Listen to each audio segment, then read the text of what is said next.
Hello students, let us take the theorems on the circles. First theorem of the circle is equal chord subtend equal angle at the center. Now proof of the circle, first take a circle with center O and two equal chords AB and CD. Now join them with the center of the circle forming the angles. Now take the two triangles AOB and triangle COD. From the two triangles, first of all, AO is equals to CO because they are radius of the circle. OB is again equal to OD because again the radius of the circle.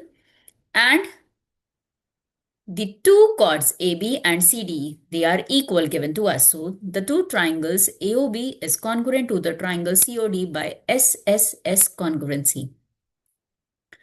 So we can say that angle AOB is equals to angle COD by CPCT. Hence proved. Now, the next theorem of the circle is if the angles subtended by the chords at the center of the circle are equal, then the length of the chords are also equal. Now, again, take the circle with two chords forming A1 angle and A2 angle at the center, which are equal. So, A1 angle is equals to A2 angle given.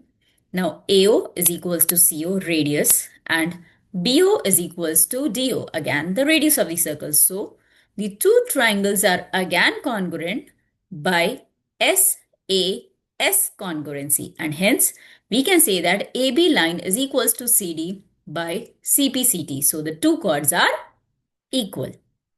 Now, let us take the next theorem, that is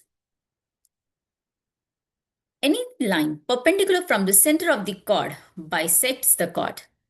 So let us take a circle with center O and chord AB. ON line is perpendicular on the chord AB. Now we can see here we join the AO line and BO line, that are the two radius. Now take the two triangles ANO and BNO. In triangle ANO and BNO, first of all, AO line is equals to BO line as they are radius. The line NO and NO are common. And the angle ANO and angle BNO is equals to 90 degree each. So the two triangles ANO and BNO are congruent by RHS congruency. So by CPCT we can get that AN length is equals to NB length, and hence we can say that the line AB, chord AB is bisecting. Now next theorem is equal chords of a circle are equidistant from the center. So take the proof of this. AB and CD are the two chords which are equal.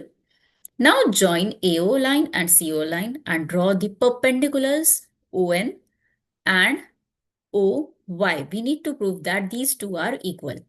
Now AX and BX are equal. Now the perpendicular line we had already proved that bisects the chord. So because AB is equals to CD, which is twice of AX is equals to twice of CY. And hence we can say that AX is equals to CY.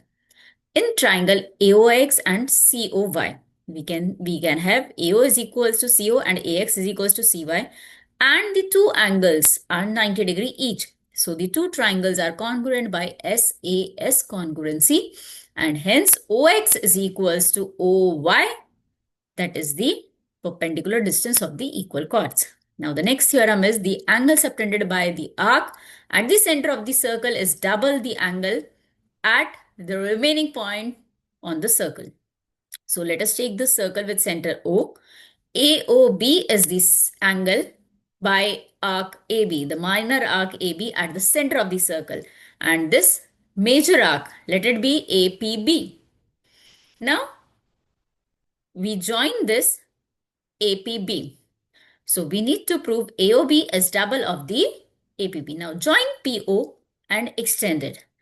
We had marked the angles 1, 2, 3 and 4. Now, since we can see over here that the lines OP and OA are the radius of the circle. Okay, so we are, first of all, we had isolated this triangle. So this triangle is an isosceles triangle, and for an isosceles triangle, the two base angles are equal. So we can have that angle 1 is equals to angle A. So my angle 3, which is the exterior angle, will be equal to twice of angle A. That is, exterior angle is equals to sum of two interior opposite angles.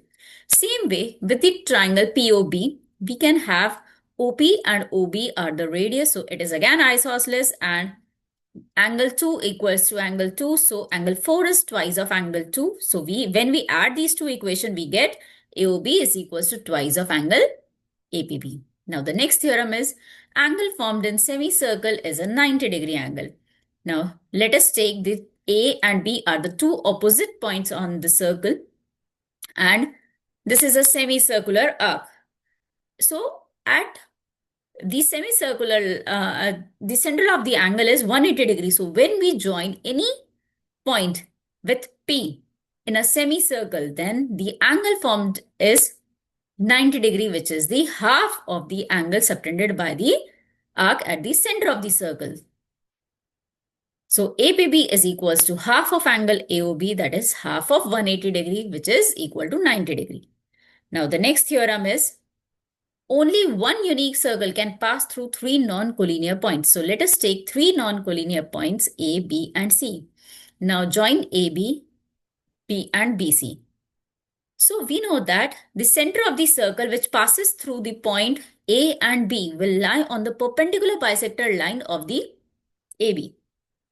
Now, again, same way, the circle which passes through B and C, the center of this point will lie on the perpendicular bisector of this line. Now, there is only one common point, which is the center. So, there is only one circle which can pass through three non-collinear points. Next theorem is angle formed in a same segment of an circle are equal. So, we are taking the two segments, minor segments and major segments, and we are forming the angles APB in the major segment. So, let us take that APB angle is x degree. So, AOB will be this 2x degree because angle at the center is double that of the angle formed in this same segment, opposite arc.